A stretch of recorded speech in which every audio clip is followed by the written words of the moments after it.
ಇಲ್ಲಿ ಕೃಷಿ ಭೂಮಿ ಹೊಂದಿರುವ ರೈತರಿಗೆ ಒಂದು ಭರ್ಜರಿ ಗುಡ್ ನ್ಯೂಸ್ ಅಂತಾನೆ ಹೇಳ್ಬೋದು. ಹಾಗಾದ್ರೆ ಏನದು ಗುಡ್ ನ್ಯೂಸ್? ರಾಜ್ಯ ಸರ್ಕಾರ ರೈತರ ನೆರವಿಗೆ 10,000 ರೂಪಾಯಿ ಸಹಾಯಧನ ನೀಡ್ತಾ ಇದೆ. ಇದಕ್ಕೆ ಯಾರು ಅರ್ಹರು ಮತ್ತು ಯಾವ ದಾಖಲಾತಿಗಳು ಬೇಕು ಎಂಬುದನ್ನು ಇವತ್ತಿನ ಒಂದು ವಿಡಿಯೋದಲ್ಲಿ ಸಂಪೂರ್ಣವಾಗಿ ನೋಡ್ತಾ ಹೋಗೋಣ.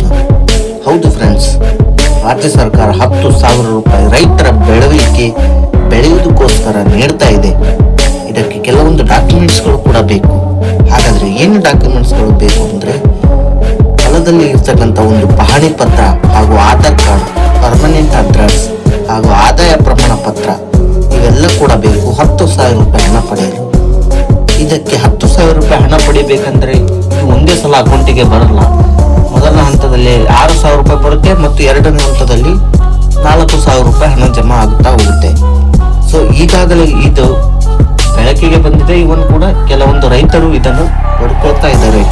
ನೀವು ಗ್ರಾಮ ಲೆಕ್ಕಿದಾರರಿಗೆ ವಿಚಾರಿಸಿ ಕೇಳಿದರೆ ಇದರ ಬಗ್ಗೆ ಸಂಪೂರ್ಣ ಮಾಹಿತಿ ಕೂಡ ಸಿಗುತ್ತೆ.